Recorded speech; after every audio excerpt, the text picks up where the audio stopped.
Professor Jonathan, qual a justificativa científica para a escravidão e o racismo? Hoje em dia nenhuma. Se pega depois da abertura dos muros de Auschwitz, a própria Unicef une um grupo de biólogos, de cientistas naturais, e eles fazem um documento dizendo que não tem como base científica você separar a humanidade em raça. O que foi justificativa foi a diferença biológica entre raça humana, que tem muito mais a ver com poder e com economia do que com a realidade material do fenômeno da diversidade humana. Tem muito mais a ver com o poder, com justificativa ideológica para a dominação, do que com a realidade em si. Qual foi o intelectual que hierarquizou as raças humanas e qual a justificativa para isso?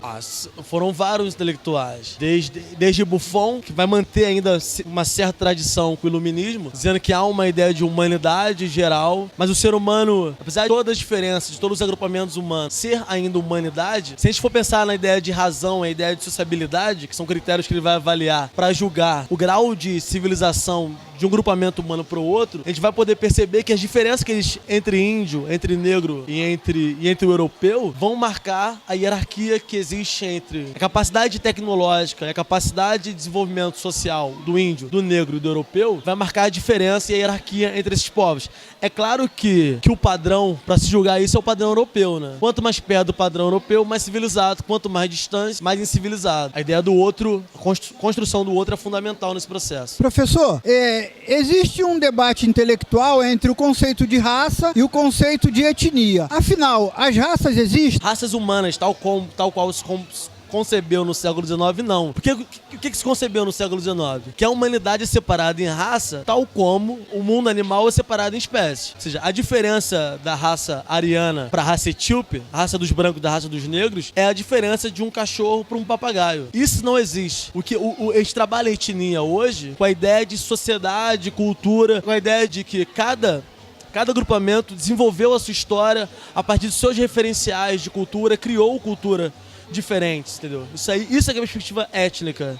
Você pega um grupo cultural, por exemplo, os portugueses, a música dos portugueses, pega a música dos africanos, são outro tipo de músicas, só que não tem mais a ideia de você hierarquizar. São culturas diferentes e valem e são valoradas nas suas diferenças todas, nenhuma é melhor do que a outra, são todas diferentes. Quanto mais diverso, quanto mais múltiplo o mundo, melhor para todo mundo. E o multiculturalismo, o conceito de multiculturalismo, dá conta de explicar o racismo no Brasil? Não, o conceito de multiculturalismo dá conta para explicar como que o movimento de luta, o movimento social de luta, se configura no mundo pós-capitalista para alguns, o capitalismo tardio para outros, onde a globalização, ao mesmo tempo que ela vai criar um imperialismo cultural, ela vai possibilitar que alguns núcleos culturais mantenham a sua tradição. O multiculturalismo vai dar conta da luta das mulheres por igualdade, a luta dos negros, dos quilombolas, dos indígenas. Isso é o multiculturalismo. Isso não tem nada a ver com o racismo. Ainda mais o racismo tal qual foi concebido no século XIX. Como você vê a relação entre o Estatuto da Igualdade Racial e o PT, o Partido dos Trabalhadores? O Estatuto de Igualdade Racial foi promulgado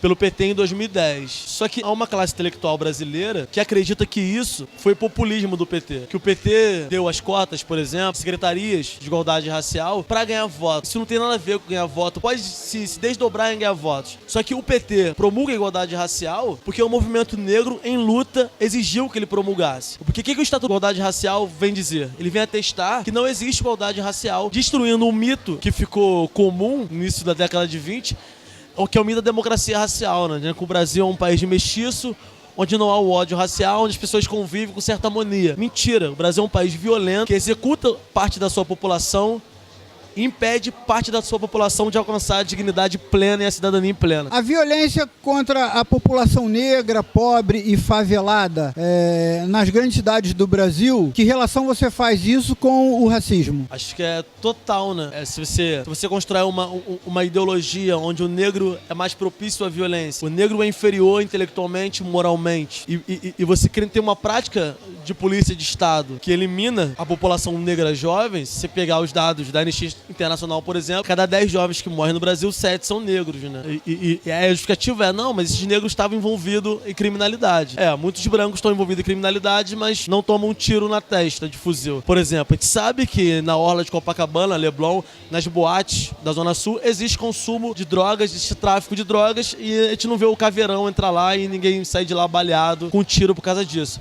Então, o que define o alvo, justifica o alvo ideologicamente, é o racismo. Uma parte da população você pode eliminar, a outra não. Você falou no final ali da tua palestra que existem espaços no Rio de Janeiro em que se pode vender droga, se pode usar droga e outros que não. Como é que é isso? Por exemplo, se você pegar os espaços de elite de uma classe média ocupa, você vê o consumo de droga tá liberado. Gente, só entrar em qualquer universidade pública, só entrar no circo voador, só entrar nas boates da Zona Sul, que você vê o consumo da droga e a venda da droga tá posta lá. E a violência que acarreta o tráfico de drogas, o combate à criminalização do tráfico de droga, lá não tá posto. Onde você desloca a violência e o combate à violência violento ao tráfico de drogas, ao consumo de drogas? Nas áreas de periferia. Então o Estado determina quem pode morrer e quem não pode morrer.